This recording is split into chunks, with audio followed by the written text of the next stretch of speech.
que tiene una incidencia regional bastante importante por varios motivos, uno de los cuales, quizás el principal de todos, es que en Tucumán tenemos quizás uno de los mejores, por no decir el mejor, no ser tan soberbio decir el mejor, por ahí uno de los mejores servicios de reumatología de toda Sudamérica.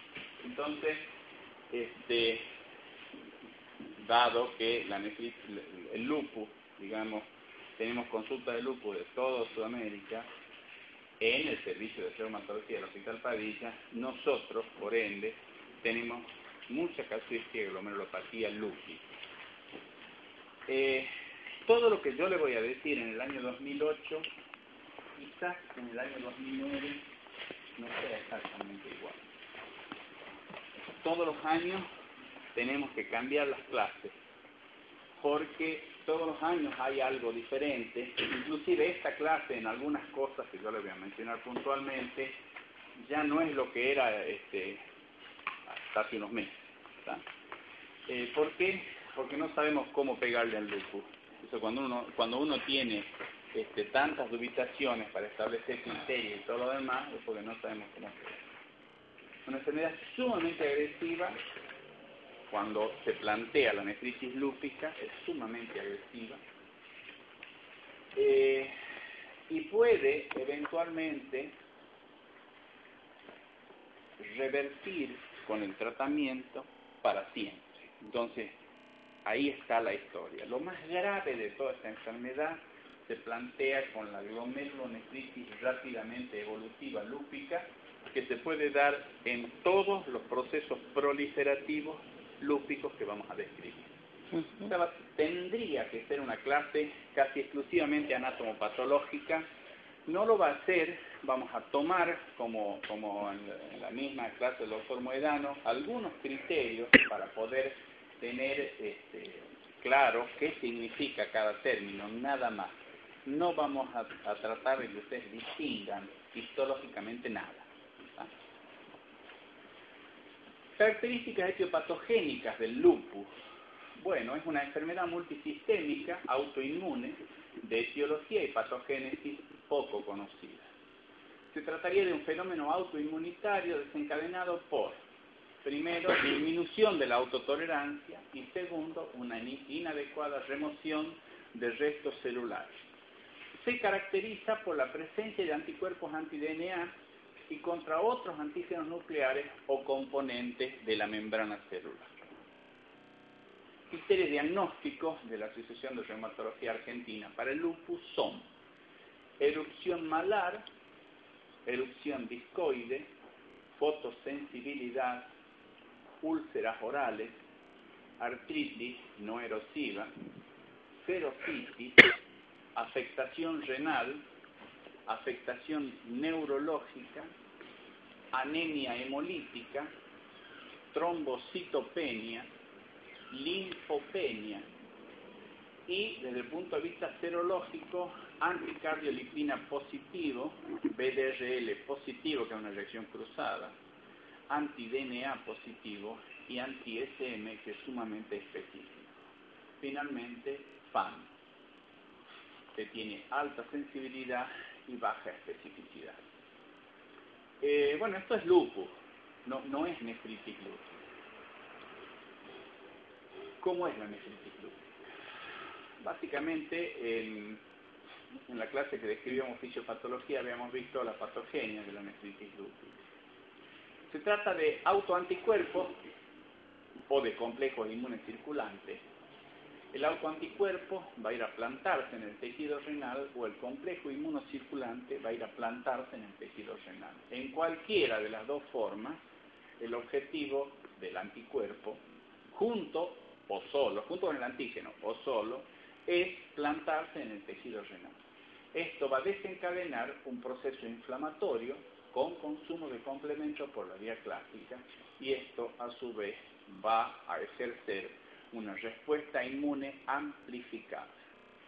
La patogenicidad de los autoanticuerpos depende de su tamaño, de la carga catiónica que tengan, de la capacidad mesangial fagocítica que tengan las células mesangiales en el riñón para deshacerse o no de los mismos, etc. las lesiones patológicas más habituales son, primero, proliferación celular del mesancio, del endotelio o de las células epiteliales. Cuando se trata de las células epiteliales es muy común la aparición de semilunas que categorizan una forma evolutiva de la enfermedad que recibe el nombre de rápidamente evolutiva, con la diferencia que el solo hecho de la aparición de las semilunas no es suficiente para catalogarlo de rápidamente evolutiva. Debe estar acompañado de un determinado porcentaje de semilunas en determinada cantidad de glómerulos. Eso lo vamos a ver después. Segundo, necrosis capilar, que se manifiesta por la presencia de material eosinófilo en la tinción, que es trombótico, digamos, es fibrina. Depósitos inmunes de las diferentes inmunoglobulinas y de varios factores de complemento que se pueden localizar en mesancio, en subepitelio, en subendotelio. El depósito inmune de subendotelio es lo que se conoce en la imagen de microscopio óptico como asa de alambre, ¿no?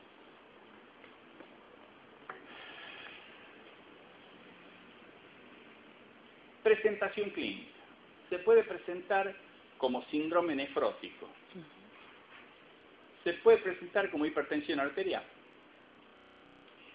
Se puede presentar como proteinuria sin síndrome nefrótico, más microhematuria. Se puede presentar como insuficiencia renal. Se puede presentar como microhematuria aislada. Se puede presentar de cualquier manera. Más aún, está descrito pacientes que no tienen ninguna alteración en el sedimento urinario, que no tienen hipertensión arterial y que sin embargo ya han desarrollado anatomopatológicamente lesiones de nefritis lúpica. Entonces uno diría que el solo hecho de tener un paciente lúpico al frente, el solo hecho de tenerlo al paciente lúpico al frente, existe la alta probabilidad de que tenga una nefritis lúpica. Sí, es cierto, no es alta la probabilidad, es baja, pero por el solo hecho de ser un paciente lúpico tiene la probabilidad de tener una nefritis lúpica. Entonces, estaría indicada la punción biopsia renal en el paciente por decir, mucho gusto, soy un lúpico, pum, biopsia de riñón. Bueno, ese criterio no es el criterio que empleamos nosotros. Hay algunos servicios, hay algunos centros en el mundo en donde biopsian los pacientes aún sin ningún hallazgo ni clínico ni de laboratorio. Nosotros no. Nosotros usamos los criterios de indicación de la de la punción biopsia renal en los pacientes lúpicos con microhematuria mayor de 5 eritrocitos por campo, con proteinuria mayor de 150 miligramos en 24 horas, con síndrome nefrótico, con insuficiencia renal. Esos son los criterios que nosotros empleamos para biopsiar los pacientes con lupus. ¿Cuál sería la ventaja de biopsiar un paciente con lupus? Primero, confirmamos el diagnóstico.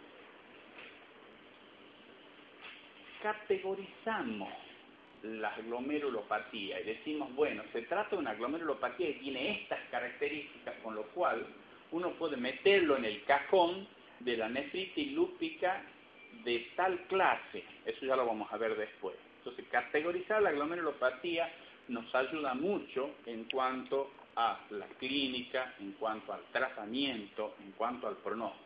Pero además, uno evalúa. Esto es muy importante porque este es un concepto que partió del lupus y hoy se emplea en la mayoría de las glomerulopatías. Evaluar el grado de actividad o cronicidad que tiene una lesión. Yo les voy a hacer muy simple ese criterio de actividad y cronicidad. Eso está, digamos, ya lo van a ver, que está evaluado en cruce y todo lo demás. Pero muy simple. Cuando una glomerulopatía tiene mucha actividad, significa que es joven, que es nueva, que hace poquito que está actuando y que con un tratamiento enérgico